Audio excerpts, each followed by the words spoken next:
Olá, pessoal. Aqui é a Manuele, sou professora de vocês da disciplina de Fundamentos da Pedagogia, tá? Vamos dar início à nossa aula, abordando alguns assuntos relacionados ao que seria a pedagogia. Bem, vamos começar com o conceito de pedagogia. Em Atenas, a partir dos 7 anos de idade, as crianças eram acompanhadas por um escravo que as controlavam e a guiavam, que já eram chamados pedagogos. Daí a origem do nome pedagogo. Eles aprendiam o alfabeto e a escrita. Para esse ensinamento, vou ampliar, para ficar melhor, para a gente visualizar.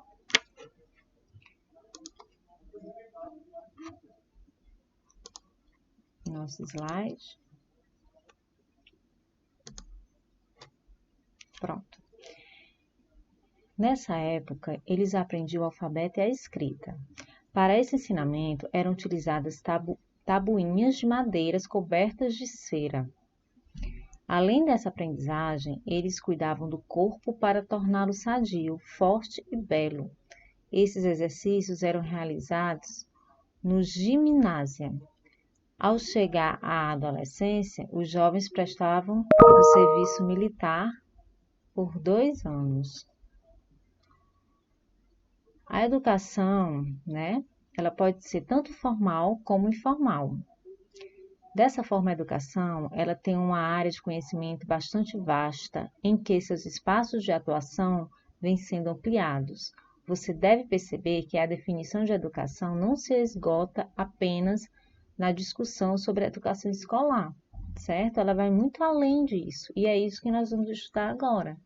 Tem a educação escolar, que é aquela educação que conhecemos, que é dentro da escola, da sala de aula, com normas, com regras, não é isso? E tem outro tipo de educação, que é a educação informal. Ou seja, a aprendizagem ela é caracterizada por processos de mudanças de comportamentos, visões de mundo e modos de executar algo. Podemos alcançar a aprendizagem com relação a algo por meio de experiências construídas por diversos fatores, tais como os fatores emocionais, neurológicos, relacionais e ambientais. Com isso, a gente pode deduzir que, ao entrar na escola, a criança não só precisa saber ler e escrever ou fazer cálculos matemáticos, por exemplo. Ela precisa desenvolver também o seu lado emocional e o seu relacionamento com as outras pessoas. Por isso é tão importante a socialização logo nos primeiros anos da educação infantil, certo? A aprendizagem, ela pode ser tanto intencional ou não. Ela pode ocorrer de forma espontânea também, tá? Não necessariamente a aprendizagem acontece dentro da escola. Ela pode se dar fora da escola. Ou seja, as crianças aprendem determinados tipos de comportamentos com os adultos apenas por meio do contato. Elas imitam os trajeitos, os comportamentos e as atitudes dos adultos. A observação e o convívio são, portanto, uma ferramenta importante para o aprendizado. Como a gente pode perceber nessa imagem, os pais, eles passam a imagem para os filhos e os filhos vão repetindo, vão imitando. Aqui a gente vê a mãe trabalhando no celular, acessando o computador. A figurinha ao lado tem a filha fazendo a mesma coisa da mãe. Então, isso quer dizer o quê? Que as crianças não só aprendem na escola, mas aprendem através do convívio, seja familiar, com a família, com a sociedade. Ou seja, elas observam muito e tendem a imitar aquilo que está mais próximo delas. Então, como pais, nós pais, temos que ter cuidado. Tudo aquilo que a gente fala, a criança vai aprender, tá bom? Tudo isso ela assimila muito fácil. Então, a gente tem que ter muito cuidado com o que fala na frente da criança, tá? Porque ela aprende, ou seja, uma aprendizagem que não se dá na escola, mas se dá com o convívio. Sendo assim, podemos dizer que as pessoas estão se educando quando aprendem algo, transmitem algo novo a alguém, ou seja, eu tenho um conhecimento, né, e eu vou repassar esse conhecimento para outra pessoa. Então, dessa forma também eu me educo. Tenta realizar algo novo, tá? Quando eu saio da minha mesmice, quando eu saio do meu comodismo e tento fazer algo inovador. Eu também estou aprendendo. Quando refletimos sobre o que estamos fazendo, tá? Nós, por exemplo, se você está dentro da sala de aula, nós estamos ensinando a educação infantil, a criança de educação infantil. E nós já temos uma prática dentro de sala de aula, né? Vamos supor que eu comece a minha aula com uma rodinha de conversa, depois coloco uma musiquinha, depois vou fazer atividades lúdicas. Eu já tenho uma rotina. Mas se por acaso eu tiver um aluno que necessite de uma atenção maior, né? Porque tem alguma necessidade especial, e percebo que aquele aluno não está acompanhando a rotina da minha sala de aula, eu, como professor, tenho a obrigação de rever a minha prática, refletir sobre essa minha prática dentro de sala de aula e tentar transformar, né, para tentar trazer esse aluno para as atividades, ou seja, para incluir essa criança dentro das atividades que eu estou propondo, ok? Então, esse é o exercício da nossa reflexão sobre a prática, e ele é muito importante no exercício da docência. A mesma coisa é quando eu tenho uma turma de alunos que eu percebo que eles não estão aprendendo, a maioria dos alunos não consegue aprender, porque eu adotei uma metodologia que não está sendo adequada para aquela sala, para aquela turma. O que eu tenho que fazer como professor? Rever minha metodologia. Eu tenho que procurar outra forma de fazer com que meu aluno aprenda, tá? Então, isso é um processo de reflexão sobre a nossa ação. Outro ponto são as trocas de experiências. Quando você troca experiência, você aprende muito. Então, sempre que nós estamos em sala de aula, nós, como professores, temos que estar abertos ao diálogo. Nós não sabemos tudo. Muita coisa a gente aprende com o nosso aluno. Então, é dar voz para que eles falem. Com o que eles vão falando, a gente acaba aprendendo também, né? Porque, como nós sabemos, o conhecimento, ele é ilimitado. Então, nós nunca vamos saber tudo. Então, a troca de experiência é fundamental para que a gente também aprenda. Se humanizar em meio às relações. É perceber que o outro, né, tem problemas, nem sempre está bem, e que a gente pode sim, quando a gente abre o diálogo, abre para conversa, às vezes aquele problema que o aluno está passando é o que exatamente interfere na aprendizagem dele. Então, nós temos que ter a sensibilidade e sermos humanos diante desses problemas. Não é? A gente não pode avaliar um aluno, por exemplo, que está passando por dificuldades em casa, que não tem nem o que comer. E quando vai para a escola, não tem o rendimento que deveria ter, porque, obviamente, a gente sabe, né, que a alimentação interfere diretamente na aprendizagem desse aluno. Então, nós temos que ter essa sensibilidade em perceber que esse aluno está passando alguma dificuldade e tentar solucionar, não apenas dar uma nota. Não é essa a nossa função. A aprendizagem, ela nunca está completa. Ela é algo que se reconstrói na medida que o indivíduo também se reconstrói. A cada mudança de pensamento, se paramos de nos dedicar a determinado processo educativo, paramos de aprender sobre este objeto. Você, como educador ou educadora, deverá despertar consciência de que, ao ensinar, nunca deveremos parar de estudar, pesquisar, refletir, nunca iremos parar de aprender.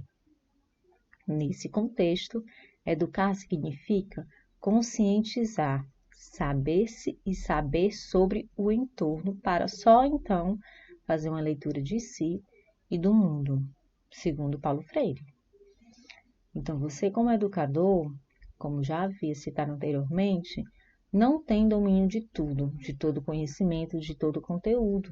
Você ainda assim precisa estudar muito, pesquisar muito e refletir sobre sua ação, tá? O conhecimento, como é limitado, como eu já falei anteriormente, ele precisa também ser renovado. E aí você precisa se atualizar. E para isso é feito com base em pesquisas, em estudos, tá? Nunca pare de estudar. Nunca o seu saber vai ser suficiente, jamais. O aprendizagem direcionado, ou seja, aquele programado, é encarado como uma ação pedagógica. Ele é, portanto, diferente das situações em que não há ação pedagógica definida, tá? O aprendizagem direcionado, que aqui o autor fala do texto, é aquele que a gente tem normalmente na escola, né? Na escola, eu tenho disciplinas. Essas disciplinas possuem conteúdos. Esses conteúdos têm o objetivo de fazer com que o aluno aprenda algo. Então, esses conteúdos são direcionados para algum objetivo.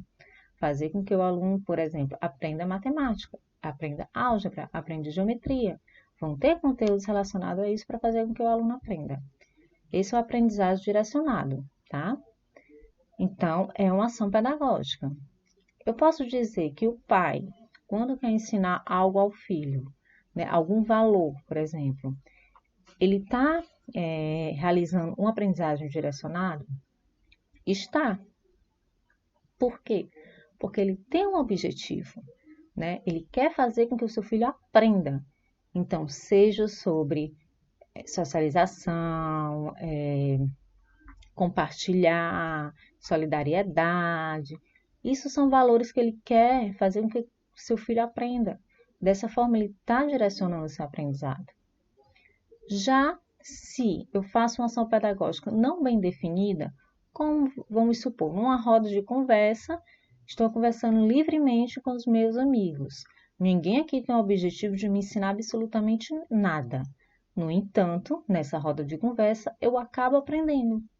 Então, eu aprendo mesmo sem que meu amigo queira me ensinar algo. Mas ele me ensinou. Me ensinou só pelas conversas, pela troca de experiências que nós tivemos naquele momento. Isso é uma ação pedagógica que não é direcionada. Na prática educativa, ocorre a aprendizagem, mas de forma não programada didaticamente. A prática educativa ocorre de diferentes formas. Sendo assim, devemos compreender que existem práticas educativas e não apenas uma forma de se educar. A prática educativa é cuidadosamente planejada pelo corpo docente e pela coordenação pedagógica. As atividades possuem objetivos claros e bem definidos, que serão avaliados no decorrer e ao término do ano letivo. Então, na medida que a gente exerce uma prática dentro de sala de aula, essa prática tem que ter como objetivo perceber a evolução dos nossos alunos do início ao fim do ano, tá? Então, nós podemos considerar uma avaliação dessa forma que eu estou falando, se chama diagnóstica formativa. É uma avaliação que vai avaliar o aluno desde o momento que ele entra na escola ao momento que ele sai da escola. É esse tipo de avaliação que nós, como educadores, tá, devemos exercer em sala de aula, não apenas aquela avaliação somativa, que é aquela avaliação que avalia o aluno apenas por uma nota da prova, não esse tipo de avaliação que nós queremos, tá ok? E esse tipo de avaliação, né, diagnóstica e somativa, a gente só encontra realmente dentro de uma sala de aula, dentro de uma escola. Por isso ela é dita uma educação formal. A educação formal é aquela que nós encontramos dentro da sala de aula, né? Que tem um planejamento a ser seguido. Eu sei que no começo do ano eu vou abordar tal assunto. No meio do ano eu já terei outro assunto a ser abordado e no final do ano determinado assunto. Então é tudo muito programado. Não fica a livre escolha do professor, certo? Ele deve seguir um padrão e uma norma. Por isso chamamos de educação formal. O objetivo dessa educação formal ou sistemática, eles estão previamente organizados por meio de currículos oficiais, orientados pela Lei de Diretrizes e Bases da Educação, que é a LDB, e pelos parâmetros curriculares nacionais. E de uma forma mais próxima, pelo Projeto Político Pedagógico da Escola, o qual chamamos de PPP. que é um documento elaborado de forma independente por cada instituição, a fim de articular as necessidades mais específicas de cada instituição. Então, como a gente pode ver, a educação formal, ela tem que ter como base as leis que regem a educação nacional, que é, como citei, a LDB, e os PCNs, assim como o próprio projeto político-pedagógico da instituição. Cada instituição tem o seu projeto político-pedagógico. É nesse projeto pedagógico que ela vai dizer de que forma eu vou fazer com que meus alunos aprendam, qual é a metodologia que eu vou utilizar, quais são os projetos que eu vou desenvolver dentro da escola. Então, no projeto político-pedagógico, que vai estar tudo, todas as diretrizes daquela escola e o que é que ela se propõe com relação ao processo de aprendizagem daquelas crianças. E o que seria uma educação não formal? Uma educação não formal são as práticas educativas que acontecem em espaços não escolares, tá? São geralmente desenvolvidas fora do sistema escolar, podendo estar também dentro desse espaço, mas não seguindo as prescrições da legislação escolar.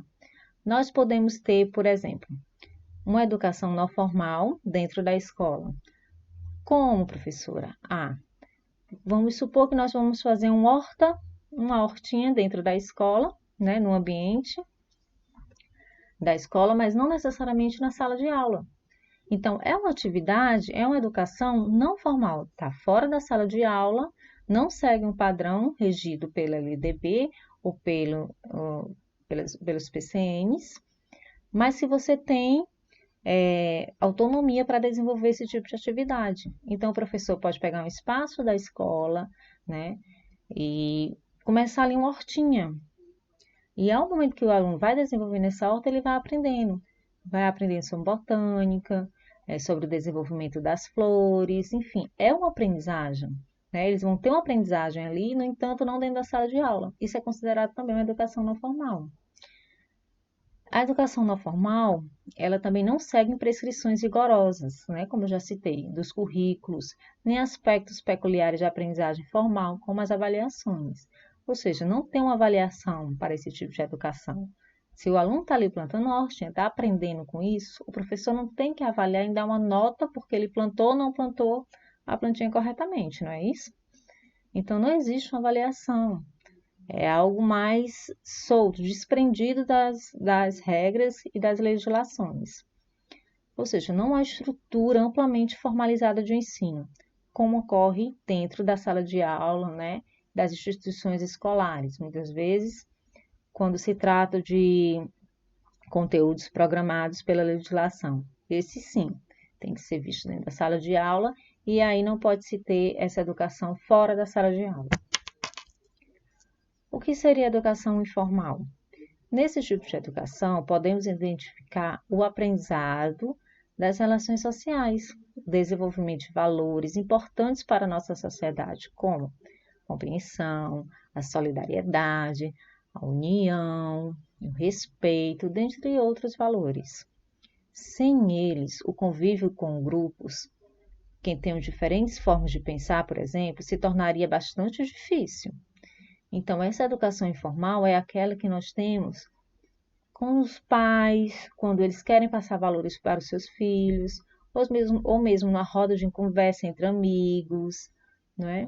Que se preza, que se valoriza o respeito, a solidariedade e tem isso como objetivo principal para o convívio com o grupo e com a sociedade. Isso é um tipo de educação informal.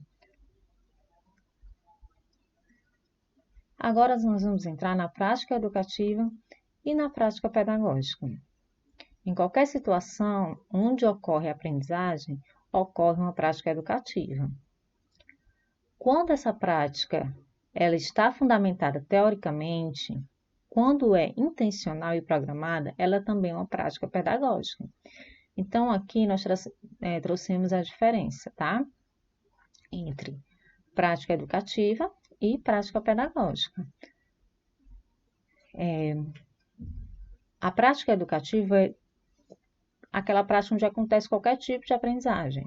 tá? Aprendizagem, seja no ambiente informal, como uma conversa, uma roda de conversa, ou seja mesmo com a conversa com os pais, não é? É na igreja, por exemplo, muitas pessoas aprendem dentro da igreja.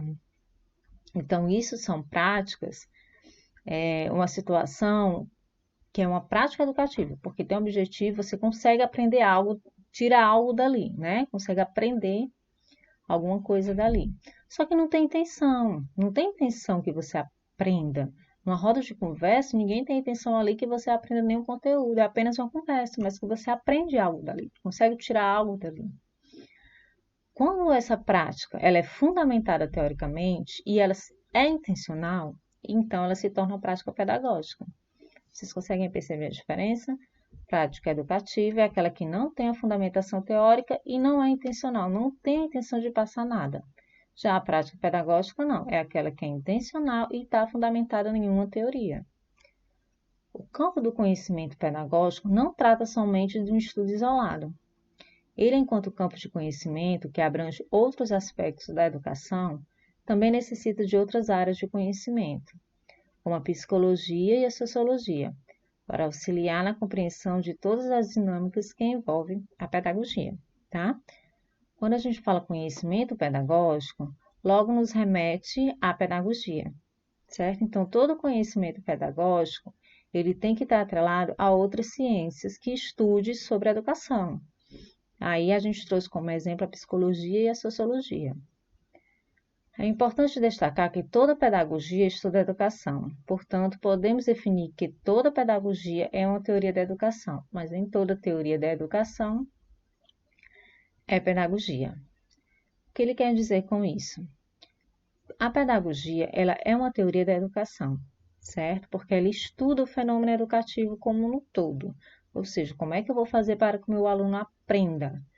Que metodologia eu vou utilizar? Qual será a minha didática para isso?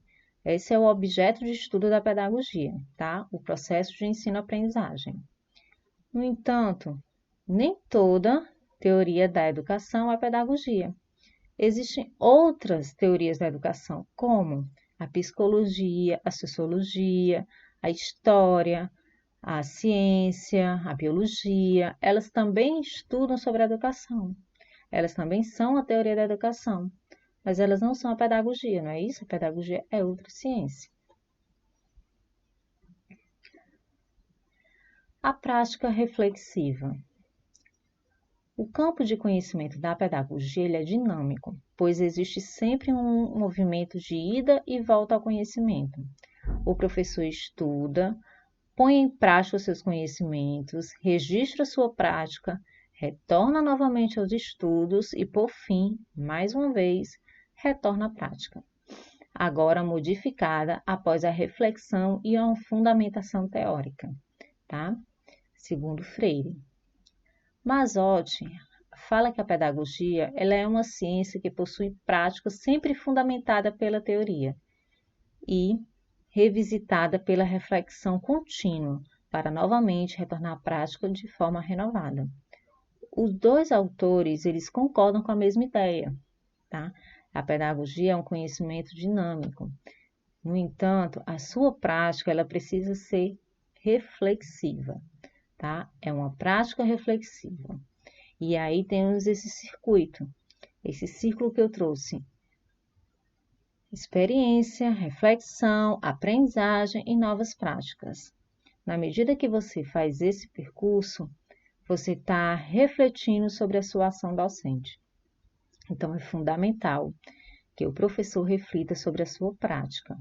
No momento que ele põe uma ação em prática dentro da sua sala de aula, ele precisa refletir se aquela ação condiz com o perfil da sua turma. Eu trago como exemplo, vamos supor que eu sou uma professora, tá? E ensino tanto na educação pública como privada, na escola pública como na escola privada. Na escola privada, eu ensino o terceiro ano, assim como na escola pública. E eu tenho um determinado perfil de alunos, em que a minha prática que eu exerço lá ela é efetiva, os alunos conseguem aprender, então não tenho muito o que modificar, né? Porque ela realmente está sendo muito bem vista pelos alunos e os alunos estão conseguindo aprender de forma facilmente por ela. Essa mesma prática eu vou querer colocar na escola pública do terceiro ano também. Ao inserir essa prática dentro da escola pública, eu percebo que os meus alunos não estão tendo o mesmo rendimento daqueles alunos da escola privada. O que é que eu tenho que fazer como docente? Continuar com a mesma metodologia ou rever a minha metodologia?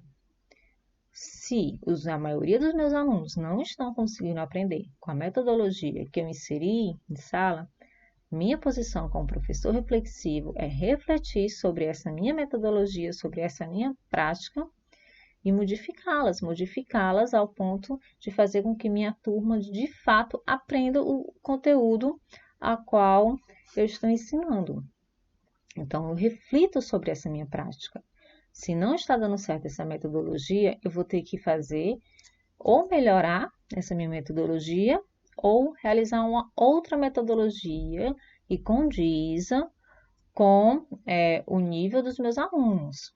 Né? Nesse momento, eu estou agindo de forma reflexiva, tá? E ao mesmo momento que eu reflito, que eu vejo que aquela minha metodologia não está funcionando, na hora que eu coloco outra metodologia em prática, eu estou exercendo uma nova prática, tá? E aí eu estou fazendo uma nova metodologia, revendo a minha metodologia antiga, estou colocando outra metodologia em prática. Esse é o meu momento de reflexão, esse é o meu processo reflexivo. Então, todo professor necessita fazer isso dentro da sua sala de aula. Outro ponto que vamos abordar. Agora, nós vamos trazer outro conteúdo dessa disciplina. Tão importante como o que acabamos de ver. São as tendências pedagógicas, tá? Nós temos dois blocos de tendências pedagógicas, tendências liberais e as tendências progressistas, desculpem. As tendências liberais estão divididas em tradicional, liberal renovada, tá? Que pode ser chamada de progressista ou pragmática ou não diretiva, e a liberal tecnicista. Já minhas tendências progressistas, elas estão divididas em libertadora, libertária e crítico social dos conteúdos. Na tendência liberal tradicional, o ensino ele é baseado na figura central do professor incontestável. A metodologia das aulas é expositiva. Os alunos devem trabalhar de forma individual. As tarefas são sistemáticas e objetiva a memorização e a repetição dos conteúdos.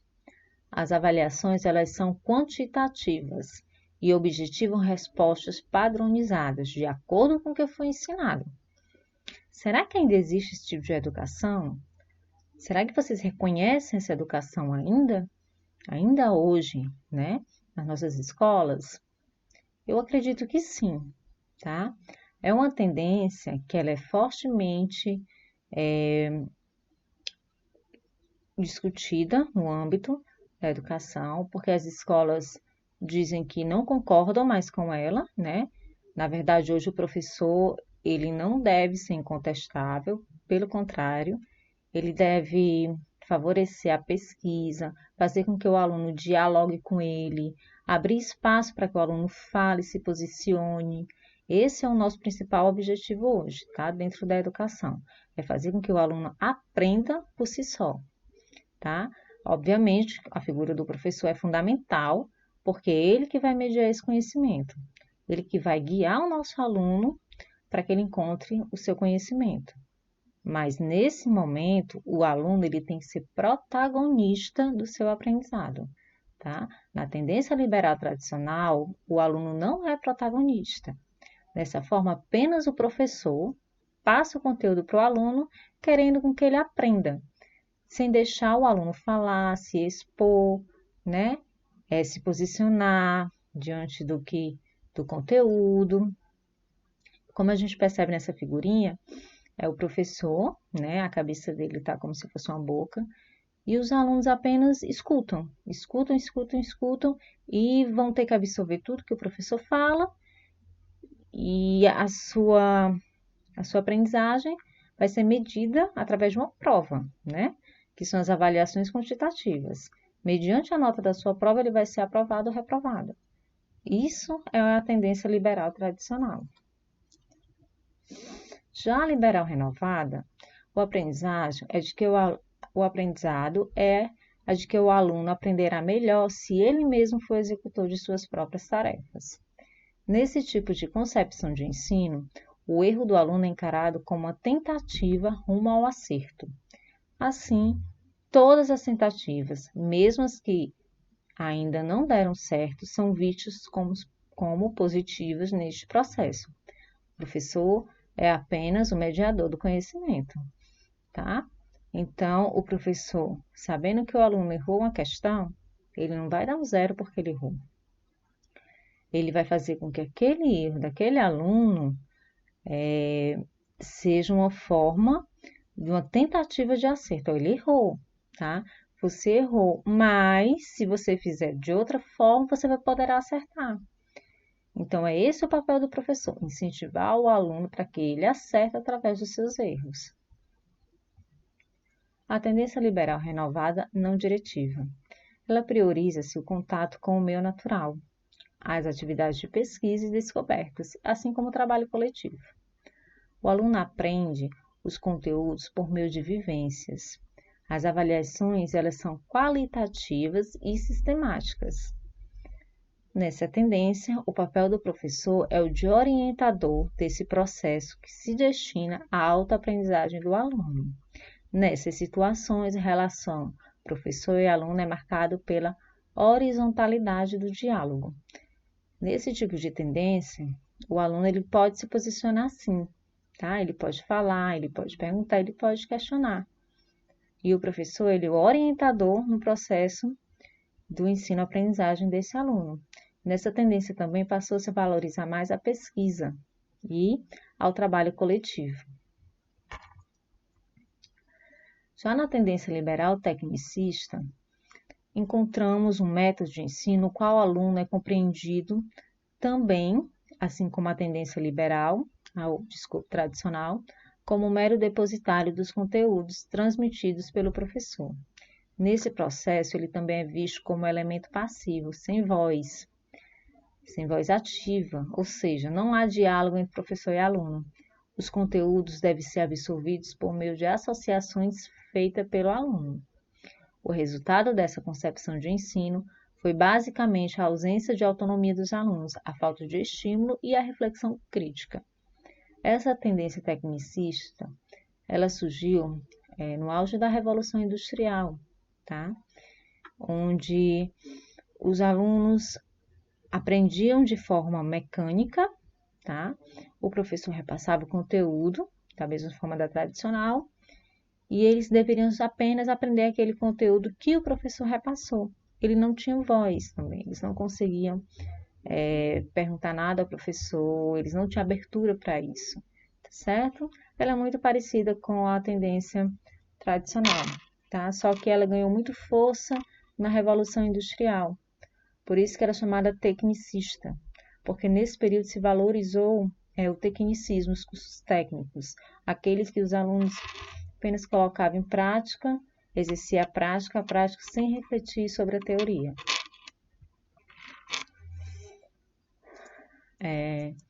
Após as tendências liberais, surgiu a tendência progressista, a progressista libertadora. Então, houve uma ruptura, tá? Como a gente percebeu no slide anterior, existiam dois tipos de tendências. Vocês perceberam as tendências liberais, foi essas que acabamos de falar agora. E agora nós vamos passar para as tendências progressistas. Nas tendências progressistas, nós vamos ver a libertadora, a libertária e a crítica social do conteúdo. Professora, qual é a grande diferença entre as tendências liberais e as tendências progressistas? Nas liberais, não se levava em consideração a socialização, né, os acontecimentos da sociedade. E os acontecimentos da sociedade, eles não interferiam na educação, tá? Era algo à parte, não entrava dentro da escola. Já nas tendências progressistas, não. Passou-se a valorizar, tá, os acontecimentos da sociedade, né, e a crítica e o posicionamento dos alunos diante desses acontecimentos. Por isso que ela é chamada tendência progressistas. Bem, voltamos para as tendências progressistas. Dentre elas está a libertadora, tá? Também conhecida como pedagogia libertadora. Essa tendência foi resultado de movimentos em prol da educação popular e teve como seu maior expoente o educador Paulo Freire. Quem não conhece Paulo Freire, não é isso? Então, Paulo Freire, tá, foi que levantou a bandeira desse tipo de tendência. Uma educação para todos. As aulas teriam como foco o aluno e sua realidade social. Então, como a gente pode perceber agora, a realidade social ela entra dentro da aprendizagem do aluno, entra dentro da escola, o que não acontecia anteriormente. O aluno ele era instigado a todo tempo a refletir sobre sua prática social e sobre o seu papel como agente transformador da realidade. O professor tem o papel de coordenador das atividades e deve desenvolvê-las com a ajuda dos alunos. Essa tendência ela valoriza muito a participação dos alunos, só que a grande crítica com relação a ela é com relação ao papel do professor. E o professor nessa tendência, o que seria? Não é isso? Na verdade, nessa tendência, quem ia guiar o conhecimento seriam os alunos. Então, o aluno hoje teria vontade de aprender sobre economia. O professor deveria se ajustar às vontades dos alunos. E isso foi uma das grandes críticas com relação a essa tendência, né? O aluno ainda não teria capacidade de decidir o que ele deveria ou não deveria aprender, né? Ficou muito livre. Então, os alunos que decidiam o que queriam e o que não queriam aprender na escola. E o professor apenas ia se ajustar ao que o aluno quisesse, tá? Foi a grande crítica com relação a essa tendência. No entanto, ela trouxe a realidade social, que é algo muito importante para dentro da escola. Já na tendência progressista libertária, tá? É diferente. Existe a libertadora e existe a libertária. Os conteúdos estão distribuídos de forma que o aluno os aprenda livremente por meio do fazer prático e não são exigidos pelo professor como forma de punição. O professor atua como conselheiro, que tem bastante proximidade junto ao aluno. A metodologia exercida era a própria autogestão, onde o interesse na aprendizagem era intrínseco, não apenas às necessidades, mas basicamente aos interesses do grupo de estudantes. Essa tendência ainda é mais radical do que a anterior, né? Como você pode ver aí, a metodologia era a própria autogestão. O aluno fazia sua autogestão. Ele decidia o dia, a hora e quando ele gostaria de aprender. E o seu interesse, a sua aprendizagem não poderia estar voltada apenas para assuntos relacionados à sala de aula, você poderia ir além disso. Isso? Então, nesse tipo de tendência, a crítica é muito parecida com a mesma da anterior, tá? O professor aqui não tinha uma figura importante no processo de aprendizagem do aluno e ele tinha que se adaptar ao que o aluno quisesse. Logo em seguida, veio a tendência progressista crítico-social dos conteúdos ou histórico-crítica, tá? Nessa tendência havia a necessidade de questionar com maior veemência sobre as realidades políticas vigentes. Há também um forte apelo à participação desse aluno e desse professor na sociedade, nas questões políticas e a preocupação em construir um país mais igualitário de forma coletiva. É possível diferenciá-la das demais por haver uma preocupação maior na fundamentação do argumento crítico. Ou seja, essa teoria ela valorizava muito, né? Essa tendência, aliás, valorizava muito as teorias, ou seja, o conhecimento teórico, tá? Daí a necessidade de o professor ele ser o mediador desse conhecimento, sendo primordial na construção desse conhecimento. Então, aí a figura do professor muda, tá? O professor é aquele que não só vai guiar o aluno, mas que vai ditar, vai dizer, olha, você precisa estudar isso, isso, isso e isso, tá? Senão você não vai conseguir o desenvolvimento intelectual que a escola almeja, né? Não vai ter todos os conhecimentos necessários para a sua formação integral. Então, essa é a tendência que nós temos hoje em vigor, pelo menos que nós defendemos, tá? Que é a crítica social dos conteúdos. Algumas escolas afirmam que utilizam esse tipo de tendência, tá? Que deixa os alunos se posicionarem, que eles podem ser críticos, sim, podem ser contra ao que o professor fala, sem, no entanto, ser punido por isso. No entanto, sabemos que não é bem assim. Muitas escolas, apesar de afirmar que adotam uma política crítica social do conteúdo, o que nós vemos ainda são requisitos da tendência tradicional. Aquele que o aluno não pode falar, se posicionar muito, se não é punido, né? No entanto, a gente, como educador, tem que ter ciência que a nossa função é fazer com que o aluno aprenda, assim, de forma crítica, reflexiva, se posicionando, falando, perguntando e pesquisando. Agora nós vamos trazer 4 tipos de saberes docentes, certo? Já é outro assunto que nós vamos abordar. Vamos trazer o autor Tardif. Ele estuda sobre esses saberes docentes, está na apostila de vocês. Bem, nós temos os saberes da formação profissional. São aqueles saberes das ciências da educação e da ideologia pedagógica.